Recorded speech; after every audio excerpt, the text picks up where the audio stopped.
Order. Questions to the Prime Minister. Andrew Bridgen. Question 1, Mr. Speaker. Office and Chancellor of the Duchy of Lancaster. The Right Honourable Gentleman is a notable celebrity, not only in Aylesbury, but here in this House. The Right Honourable Gentleman. Mr. Speaker, I have been asked to reply. My right honourable friend, the Prime Minister, is in Northern Ireland, outlining this government's commitment to the people there and our plan to secure a Brexit deal that delivers on the result of the referendum. Mr. Speaker, I'm sure that the whole House will want to join me in welcoming today's announcement that the next meeting of NATO heads of state and government will take place in London in December 2019. This is fitting, as 70 years ago this year, the United Kingdom, led by those Atlanticist champions Clement Attlee and Ernie Bevin, was one of the alliance's 12 founding members, and London was home to the first NATO headquarters. We will continue to play a key role in NATO as it continues its mission of keeping nearly 1 billion people safe. Andrew Bridgen. Mr. Speaker, I've always considered the Leader of the Opposition to be just an unreconstructed Marxist. However, in light of video footage that's emerged this week, I may well have to change that view. He clearly campaigned vigorously against repeated EU referendums in Ireland and declared forcefully that he did not wish to live under a European empire of the 21st century. So in this spirit of cross-party consensus, would my right honourable friend join with the Leader of the Opposition to dismiss once and for all any prospect of a second EU referendum and reaffirm that we're leaving on the 29th of March? Mr. Speaker, I can say to my honourable friend that the government's position is clear. We said to the British people in 2016 that we would accept their vote as decisive, and the duty of politicians is to implement the result of the referendum and not to suggest that the public got it wrong and, I think, undermine trust in democracy. The Honourable Lady is a notable celebrity, not merely in Islington but here in this House. Emily Thornberry. Thank you, Mr. Speaker. I'm so glad to renew my acquaintance with the Minister for the Cabinet Office, or as the newspapers always call him, effectively the Deputy Prime Minister. Surely the only occasion these days when the words Prime Minister and effective are used in the same sentence.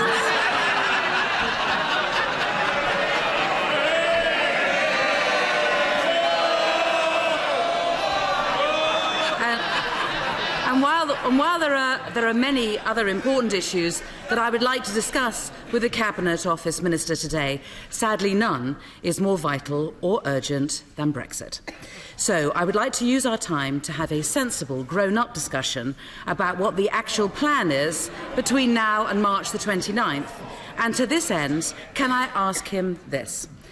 If the briefing is correct that there will not be a fresh, meaningful vote on the withdrawal agreement next week, and if that's right, when will the vote take place? I think that my right honourable friend, the Prime Minister, was completely clear on this at this dispatch box last week. She said that the meaningful vote itself would be brought back as soon as possible, and if it were not possible to bring the meaningful vote back by the 13th, next Wednesday, the government would then make a statement and would then table a motion for debate the next day. Emily Thornberry.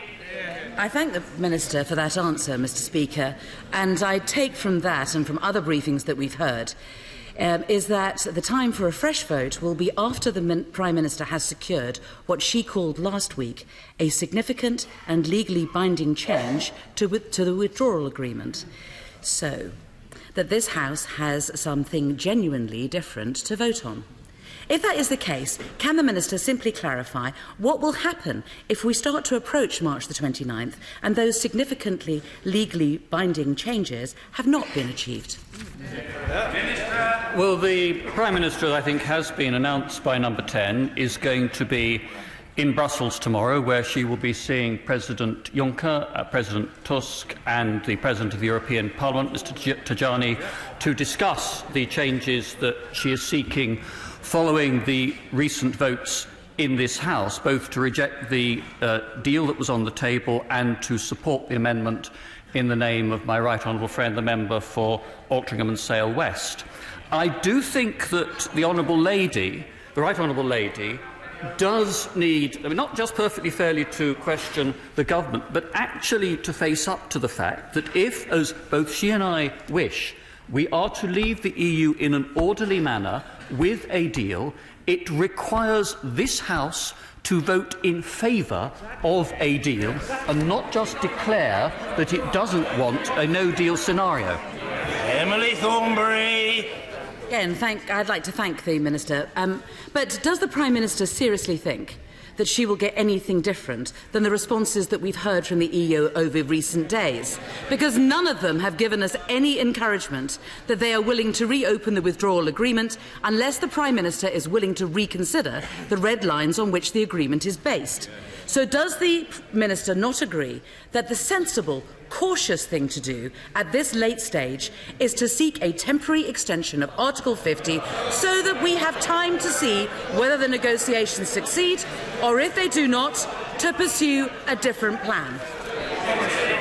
It is the problem with the proposition that the Right Honourable Lady puts forward is that it would simply defer the need for this House, and including the opposition front bench, to face up to some difficult decisions. Now, the Right Honourable Lady has criticised the approach that my right honourable friend, the Prime Minister, has taken, but I have to put it to her that the Leader of the Opposition, last week, having met the Prime Minister, went out in front of the cameras and demanded changes to the backstop as part of the approach he wanted to see for the future. The Right Honourable Lady has said that she would be comfortable with the backstop.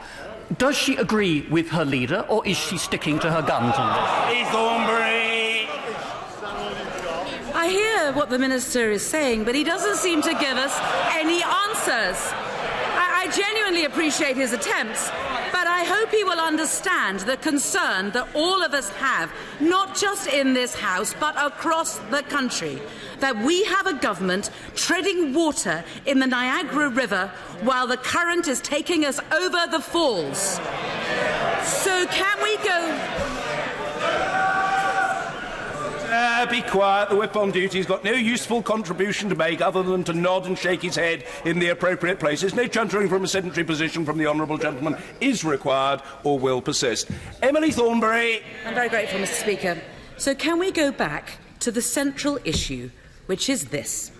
There is no way that we can avoid a border in Ireland after Brexit without a full customs union or a permanent backstop or some new technological solution. So can the Minister tell us which of those options the government is currently working towards? Minister. Well, the Right Honourable Lady again makes this commitment, saying that the Labour Party wants to see a permanent customs union.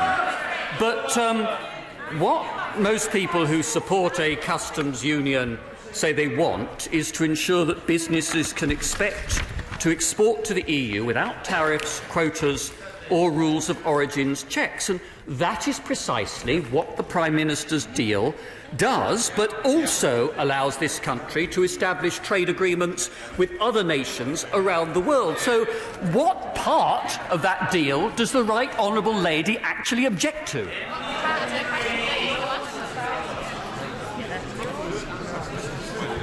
If the honourable gentleman would like me to answer questions, I would be quite happy to hold a seminar for him at another stage as to what a proper Brexit ought to look like. But may I continue with my job, and perhaps he can continue with his and answer some questions. The technological solution is a non-starter. A permanent backstop will never be acceptable to the ERG or the DUP. And the only solution that will actually work is a full customs union. That is what I said at our first encounter here in 2016.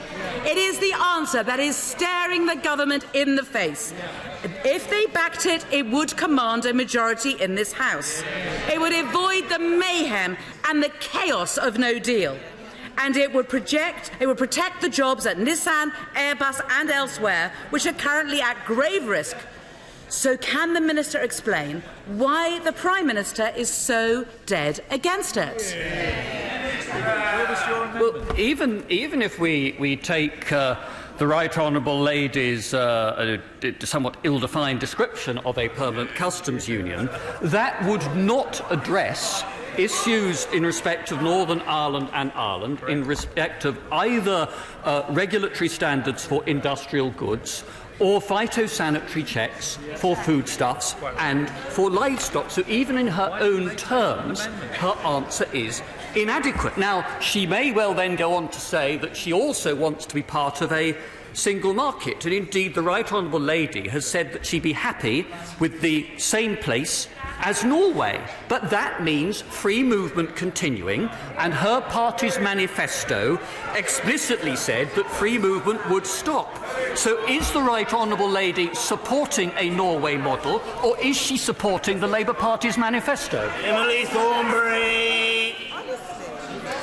Flattered though I am that the Minister feels it necessary to ask me questions, I do feel that it is important to make it clear that the reason that I have asked these questions today is that the Minister for the Cabinet Office understands Europe, Northern Ireland and Brexit probably better than any of his Cabinet colleagues. So if anyone could give us answers from the government, it would be him. But the truth is there are no answers. Plan A has been resoundingly rejected by Parliament, Plan B was ruled out by the EU months ago, and the government is in danger of sleepwalking the country towards leaving with no plan and no deal at all. So, with just over 50 days to go, can I give the Minister a final opportunity to tell us whether there is a better plan than this, or for goodness sake, will they let Parliament take charge instead? Mr. Speaker, as I said earlier, the Prime Minister will be reporting back to this House next week following her discussions in Brussels and elsewhere. But I have to say to the Right Honourable Lady, the 2-year deadline, the 29th of March deadline, stems from European law and the wording of Article 50, which lays down the 2 years.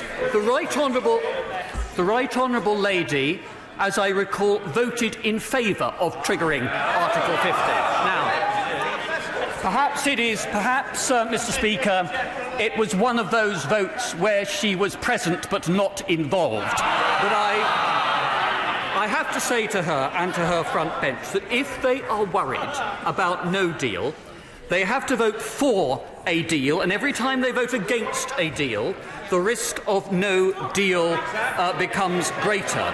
And it really is time for the opposition front bench, for once, to put the national interest first, do the right thing, and vote for a deal. Robert Halfon! Thank you, Mr. Speaker. On last Friday, the Health Secretary made a superb visit to Princess Alexandra Hospital in Harlow, meeting some inspirational staff doing outstanding work for patients. However, our hospital is crumbling. Sewage is coming into the operating theatres. Our infrastructure is failing. Will my honourable friend lobby the Treasury to ensure we get the capital funding so Harlow gets the new hospital that we desperately need? Mr. Speaker, I know that my right honourable friend, the Health Secretary, was very impressed by what he saw on his visit to Harlow. I know my right honourable friend, the member for Harlow, will remain a very ardent champion of the need for renewal of those hospital facilities. He knows that as part of the government's long-term plan for the NHS England will be making decisions about its capital investments for the future, and I'm sure that my right honourable friend will be driving his case home with them. Ian Blackford. Thank you, Mr. Speaker, and can I welcome the Minister to his place. Mr. Speaker, whilst the chaos of the UK government's shambolic Brexit negotiations have dominated the headlines, this government has sneaked through a cut in pensions credit, which will see some couples up to £7,000 a year worse off. An estimated 300,000 more pensioners are now living in poverty than in 2012. Does the Minister agree that his government needs to change course and instead of robbing pensioners, start supporting them? Mr. Speaker, I think the right honourable gentleman is talking about the situation of mixed-age couples where one is over pensionable age and receiving a pension and the other is of working age. I think that what the government's done, indeed what this House voted for some years ago, is perfectly logical and in lines with the intention of the benefit system. Blackford! Well, Mr. Speaker, we certainly didn't vote for that. What was seen from this government is it continues to put the hands into the pockets of the poorest in our society. In fact, it is the Tory government that is allowing a proposal to take free TV licences away from pensioners.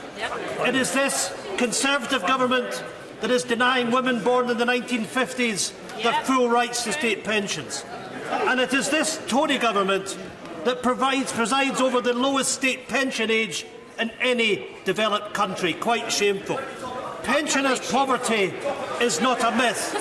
It is a reality. Mr. Speaker, with Scottish pensioners being short-changed by the UK government, the Minister must agree that the only way to end pensioner poverty in Scotland is to put fairness back into our pension system and to give older people the dignity that they deserve in retirement. It is for pension reform to be taken by the Scottish Government in an independent Scotland where we take our responsibilities seriously. Mr. Speaker, the right honourable gentleman's got some nerve here. He knows that it is in the power of the Scottish Government under devolution legislation to top up social security benefits if they choose to do so. He knows, Mr. Speaker. Order! There's a lot of wild gesticulation and very animated expressions, and people looking at me pleadingly. It's very difficult to hear what is being said. I was trying to listen to the erudition of the Minister, but there's too much noise. Let's hear the fella. Minister. Speaker, the right honourable gentleman knows that he and his party have voted against this government's budgets, even though they have been reducing tax upon the lowest paid in every part of the United Kingdom. He knows that the budget set by the SNP in the Scottish Parliament last week have led to Scots being more highly taxed than people in any other part of the United Kingdom, and that in a year when the Scottish Government's block grant as a result of the Chancellor's budget decisions was increased by £950 million. The SNP, Mr. Speaker, has squandered that union dividend. The message that we get from them is that if you have an SNP government, Scottish people pay more and get less.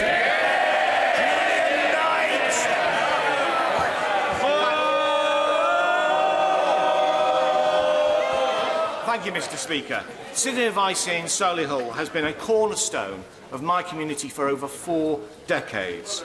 So does my right honourable friend share my dismay at a council procurement process which has seen 60% of its funding wiped out overnight? And will he join me in calling on Solihull Council to do everything to ensure the survival of my brilliant local citizens' advice?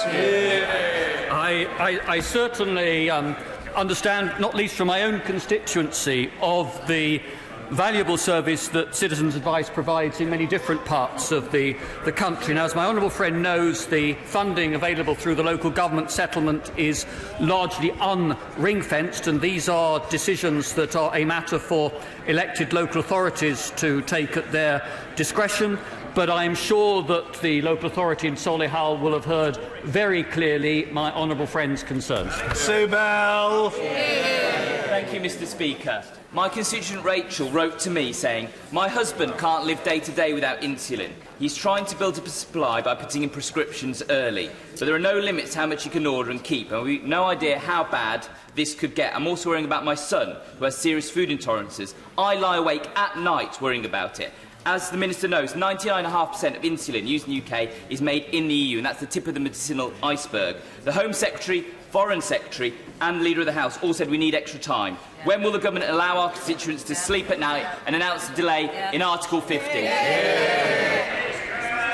I mean, obviously, if there's concerns about a particular case, then the relevant health minister will be happy to discuss it with the honourable gentleman. But in his more general point about supplies of insulin, as part of sensible contingency planning, my right honourable friend, the Health Secretary and his department, have been talking to the suppliers of insulin and other key medicines and treatments to ensure that supplies will remain available to patients who need them, whatever the outcome in the current Brexit negotiations. Merriman! Thank you, Mr. Speaker. Health and safety is strictly followed inside schools, but we expect our children to cross dangerous roads to get to the school gate. Will my right honourable friend consider new minimum requirements and a funding pot to provide pedestrian crossings, signage and reductions in speed limits to ensure that our children are looked after and don't have to cross such dangerous roads in the future? I completely understand the concerns that not just my honourable friend, but many parents have about this issue. Now, of course, a lot depends upon the location of an individual school and the circumstance of the roads in which that school stands. But I'm sure that a minister from the Department for Transport would be happy to meet my honourable friend to discuss these ideas further. You're right, Davis. Mr. Speaker, this week is Children's Mental Health Week, and there's been a massive deterioration in children's mental health, so that now 1 in 7 children have a mental health disorder, much linked to rising poverty. Yet there's a chronic shortage of trained psychiatrists to treat these children, and we rely on the EU for 1 in 7 trained psychiatrists and much of the primary research. So what is he going to do to avoid a further deterioration of the situation if we Brexit? And wouldn't he agree with me that parents who voted to leave didn't vote to leave their children in greater risk of mental disorder and deserve the final say to protect their future? If the honourable gentleman sought my advice, I would have provided it. He was doing extremely well, but he should have cut it off about 25 words earlier. Minister. Well, on his point about EU health workers, of course, with the end of freedom of movement, we will need to put new arrangements in place, and the immigration bill now before this House provides the framework within which those more detailed arrangements can be made for the future. I do have to say to the honourable gentleman, of course, the health service in Wales is devolved and is a matter for the Welsh Government and Assembly, but NHS England's long-term plan is going to see the largest expansion of mental health services in a generation. Mr. Kenneth Clarke. Mr. Speaker, I listened very carefully to the quiet and earnest exchange between my right honourable friend, the Chancellor of the Duchy, and the right honourable lady, the Shadow Foreign Secretary, on the subject of the arrangements for Brexit. And I have to say I formed the impression they were trying to find detailed points upon which they could disagree, and that if it was left to them, they would take about 5 minutes to agree on a proposal which would take us smoothly through March the 29th into proper negotiations. So can I ask my right honourable friend if he can arrange that on February the 14th, we finally have some indicative votes in this House so that the sensible majority can express their opinion, and we can leave smoothly and start proper negotiations based on a customs arrangement and some regulatory alignment in the transition period, and stop being so dominated by Corbynistas and the European Research Group. Well, Mr. Speaker, I have to say that in the last couple of weeks, one of the things I have been spending my time doing is talking to right honourable members from all parts of the House about their views on the way forward in Brexit, including members of the Labour Party. And if the right honourable lady wants to come and see me as well, I'd be very happy to talk further to her. I just think it is a pity that the Leader of the Opposition waited a full fortnight before even opening discussions with the Government. Sir Paul Williams. Thank you, Mr. Speaker. People watching expect MPs to be working together at this time in the national interest. While the Prime Minister is away, chasing political fixes. He knows that this Brexit crisis could be resolved right here in this House because many members would support a deal that was then put to the public for their approval. Why? Why, Mr. Speaker? Why won't he offer this public final say when he knows that it would break the deadlock? The honourable member's been a completely open, honourable champion of the second referendum. I respect that fact. He knows the concerns that the government has, that actually this would lead to an erosion of public trust in our political process, and that actually it would not settle the question. Because there'd be demand from whoever lost a second referendum to proceed to a third. But I have to say to the honourable member, he needs to persuade his own front bench, because I find opposition to a second referendum is quite deep in both major parties in this House. Bring hands. Speaker, I've just come from speaking at the launch of a draft EU-UK free trade agreement, which lays out 300 pages of what such an agreement would look like. And invites governments and businesses to engage. But this depends on being outside of a customs union with the EU. Could my right honourable friend, notwithstanding the exchanges earlier on this very topic, recommit himself today to our manifesto commitment to be outside of a customs union with the EU in the future relationship? My right honourable friend perfectly properly made reference to the Conservative Manifesto in 2017, but I could refer him also to many, many statements from this dispatch box and elsewhere by our right honourable friend the Prime Minister to the same effect. What I would say to him is that for the complex negotiations that would be needed to establish the detail of the future economic partnership between ourselves and the European Union, we need to have the implementation or transitional period that is specified in the withdrawal agreement. That's what businesses of all sizes in all sectors are asking us in this House to do. That is why the House should come together and support a deal. Thank you, Mr. Speaker. Will the Minister explain why councils like Bury, with less brownfield land available, cannot use the most recent independent ONS figures on household projections to determine local housing need, thus saving more of our precious green belt from development? Well, of course, there have been new tests of housing need recently introduced, and those are designed to reflect the fact that under successive governments of all political parties, we as a country have been building far fewer new homes than our country, and particularly our younger generation, now need. So, and I can say to the honourable gentleman, representing one part of the country with some of the fastest house building rates anywhere in England, I think this is a social justice challenge that we have to face up to, but the national planning policy contains within it very strong tests to protect against inappropriate development in the Green Belt, and the government will stand by that approach. Lucy Allen. Mr. Speaker, last week it was announced that emergency services and women and children's services are going to be moved from Telford's Princess Royal Hospital out of Borough. I've asked the Health Secretary to call in this decision for review because the needs and health outcomes of people in both Telford and Wrekin have not been considered. Will my right honourable friend join me in urging the Health Secretary to review this decision and to listen to the concerns of people in Telford and Wrekin? As I would expect, my honourable friend is a very strong advocate for the health needs of her local area. I understand that she met the Secretary of State for Health yesterday, and I'm sure he'll be reflecting carefully on the case that she put to him then. Thank you, Mr. Speaker. Minister, with fuel poverty on the rise, thanks to your government, it's important that everyone in need of cold weather payments receives them.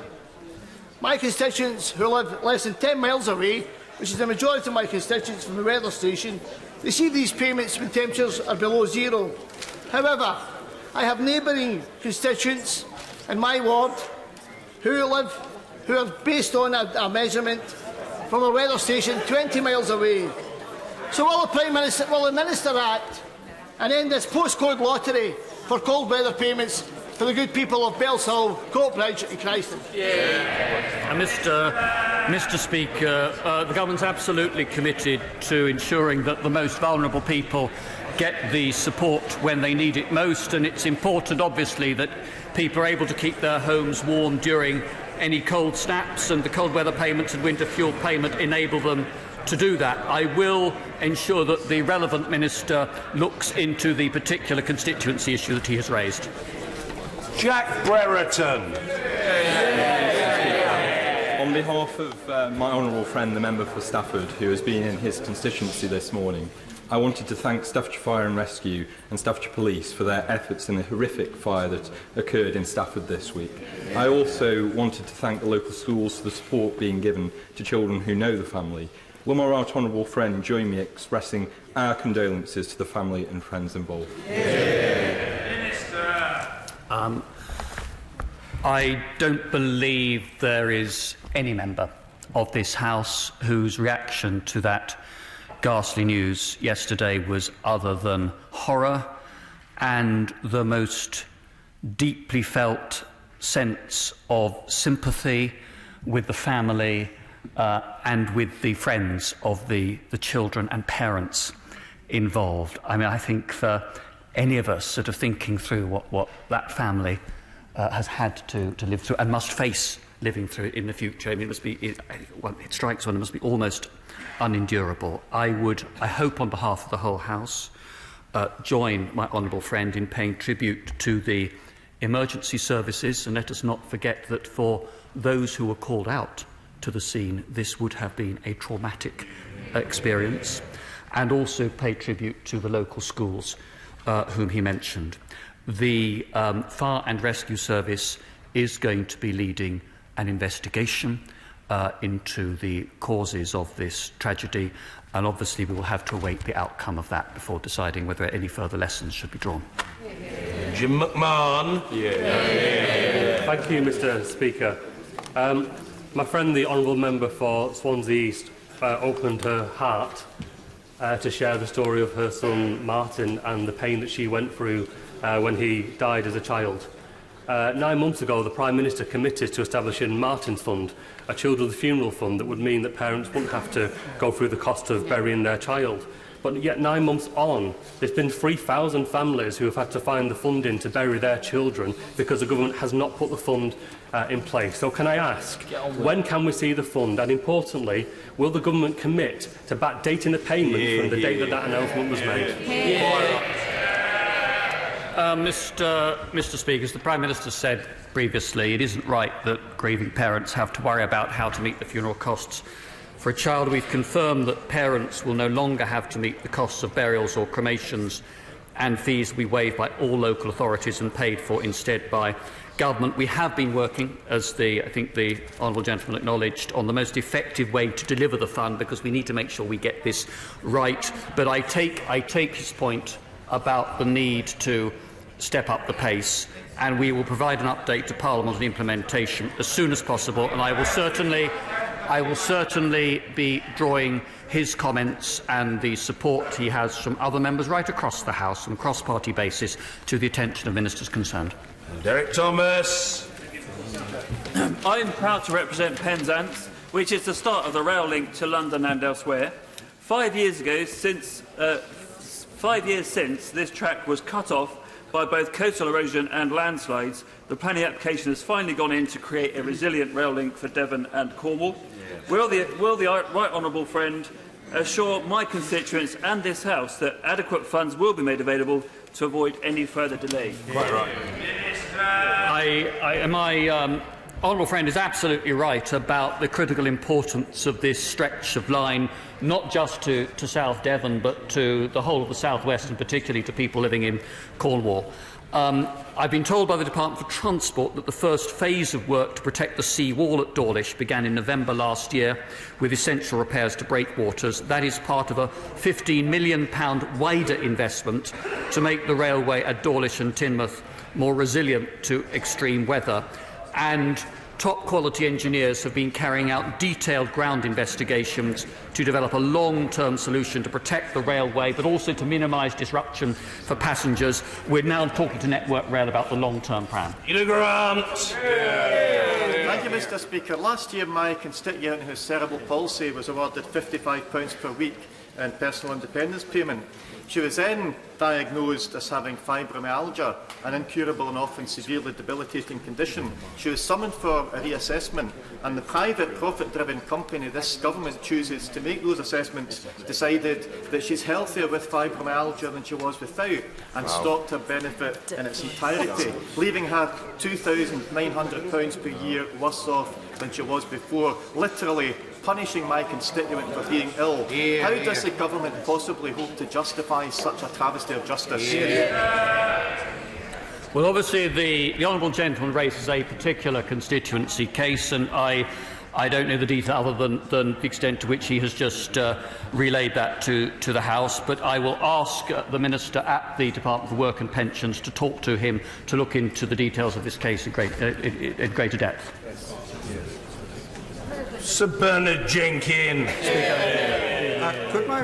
Can I point out to my right honourable friend that the House has already had some indicative votes, that the House didn't like the withdrawal agreement as it stands, would prefer not to leave without a withdrawal agreement at all, and the whole government voted to replace the backstop. So what progress are the discussions making, which are being led by a remarkable alliance of my right honourable friend for Loughborough and my honourable friend for North East Somerset, who are promoting what is known as the Malthouse Compromise, which would replace the backstop with a perfectly viable scheme to secure an open border in Northern Ireland under all circumstances. What's holding it up? There's no attempt to hold anything up. I mean, the government is very determined that we need to make progress, not least because of the two-year deadline under Article 50 and the importance to our businesses of leaving the EU in an orderly manner with a withdrawal agreement. But the group to which my right honourable friend referred has been meeting with my right honourable friend, the Exit Secretary. Those talks continue. Thank you, Mr. Speaker. ISS are private contractors who employ some of my constituents as porters and cleaners at Kingston Hospital, but they won't pay them sick pay. One was refused sick pay after suffering a stroke, and coercing people who are sick to come into a hospital risks infecting vulnerable patients. ISS have now threatened to break off negotiations with the GMB trade union if there is any political campaigning on this issue, including contacting MPs. Will he condemn ISS for undermining their workers' basic democratic right to contact their MP? And will he call on ISS to pay their workers fairly, including when they are sick? There's two issues raised there. On the point about access to a Member of Parliament, there is no excuse for any organisation or any individual to try to stop a constituent from approaching their Member of Parliament. And while it is a matter ultimately for you, Mr. Speaker, I mean, there have been previous occasions where such attempts have been ruled as a contempt of Parliament. So I hope that message will go back. On the substantive point about the operation of the contracts, clearly the contract would have been let by the relevant part of the NHS, but the Health Secretary has indicated to me he's very willing to sit down with the honourable member and talk through the details of this. Mark Francois. Thank you very much, Mr. Speaker. Following on from the excellent question from my honourable friend for Harwich and North Essex, can I remind the Chancellor of the Duchy that on the 29th of January, the House passed the so-called Brady Amendment. 317 members were present and actively involved, as they all voted for it, including him and the whole of the government. The amendment said, and requires the Northern Ireland backstop to be replaced with alternative arrangements to avoid a hard border. As the government voted for it, can he confirm that is still their policy? And if not, which bit of replaced was not clear? The motion, of course, also said that, subject to those changes, that those who voted for the motion would be willing to accept the withdrawal agreement. The talks are continuing with the so-called Malthouse group, but my right honourable friend, the Prime Minister, spelled out in Belfast yesterday how she intends to take forward the work following the vote for the amendment in the name of our right honourable friend, the member for Aldringham and Sale West. Leila Moran. Mr. Speaker, the premise for the Oxford to Cambridge Expressway has never been consulted on, yet this multi-billion-pound, multi-lane highway is set to carve through the landscape between Oxford, Milton Keynes and Cambridge and affects millions. Now, there is a consultation due to start on the route options later this year, but will today the Minister guarantee that there will also be a formal consultation on whether the expressway is the right thing to do at all? Mr. Speaker, the expressway is part of a strategic plan for the Oxford-Cambridge corridor, which is probably the best opportunity for economic growth, for innovation and job creation anywhere in Europe at the moment. And I say, like her, I speak as somebody who has a constituency, not just a government interest in this. There will be a public consultation on route options later this year. There will then be a public consultation on the preferred route, and communities will be able to comment on all aspects of the expressway during those consultations. Apprentice. There can be no doubt that the people of Venezuela are really suffering. 40 of them were killed in recent protests, many more detained, and many are simply voting with their feet and leaving, those that can. What more can we do as a government to help these people? And does my right honourable friend agree with me that sanctions are still a valuable tool? Well, what is happening in Venezuela is appalling. We have seen the suppression of democratic institutions and traditions, and we have seen 3 million people forced to leave their country and live as refugees. We and our EU partners have been clear that we need to put pressure on those around Maduro.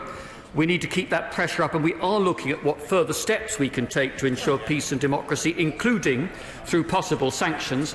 It would be a help if in this House we could speak with a united voice, rather than have the Leader of the Opposition looking to Maduro's Venezuela as a role model for this country.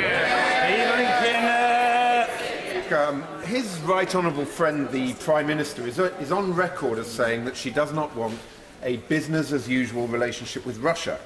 Could he then explain why, in the last year, the Conservative Party has trousered £1 million in donations from individuals with strong links to the Kremlin, including a former Russian defence minister and the wife of President Putin's former finance minister?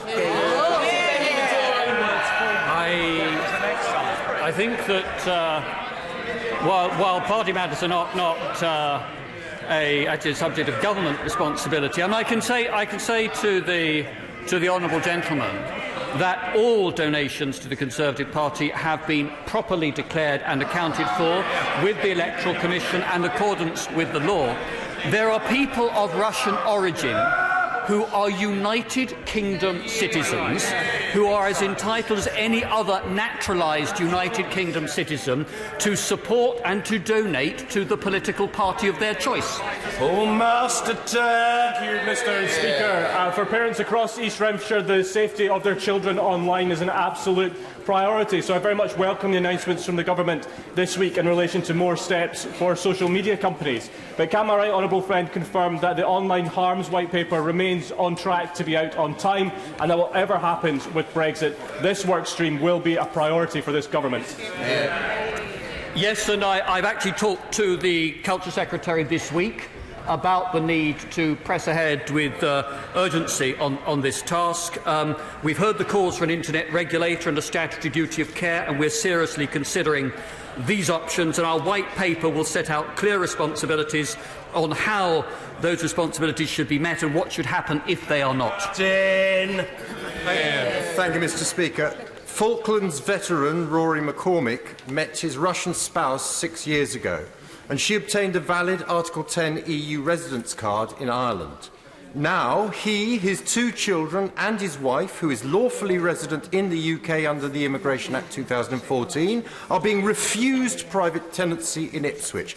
Does the Deputy Prime Minister believe it is morally defensible for a British citizen and his family to be made homeless in his own country simply because the Home Office guidance wrongly rules out Article 10 cards issued outside the UK as valid eligibility documents for letting agents? I mean, as the honourable gentleman will appreciate, I'm not familiar in the way he is with the details of his constituency case, and I wasn't absolutely certain from the way he posed his question whether the problem is over the documentation alone or whether there is a more substantive problem behind that. But the Immigration Minister or the other relevant minister will happily talk to the honourable gentleman and try and get this sorted out. John Barron. Does my right honourable friend agree that Brexit provides us with the opportunity of introducing a controlled and fair immigration system that no longer discriminates against the rest of the world outside the EU, and that that system should be the least bureaucratic possible? I agree with my honourable friend on both those points. I think it's important that in the future we have a system that is fair, that makes it easy for the brightest and best in the world to come and work and study here, but also judges people not by the country they come from, but upon their skills they bring to this country and their commitment to this country. Finally, Sir Vincent Cable. The Minister will recall that my colleagues and I in the Coalition introduced the naming and shaming of companies which fail to pay the minimum wage. This practice has ceased since last summer, apparently because civil servants are tied up on Brexit duties. What does this tell us about the government's newfound enthusiasm for labour rights, and when will these lists be published? Well, I would have hoped that the right honourable gentleman would have acknowledged that the government has continued to take forward and strengthen further the policies on national living wage that we did work together on during the coalition days. But I'll look into the point that he's made, discuss it with my right honourable friend, the Secretary of State for Industry, and perhaps drop him a note to say what we've concluded from that. Order.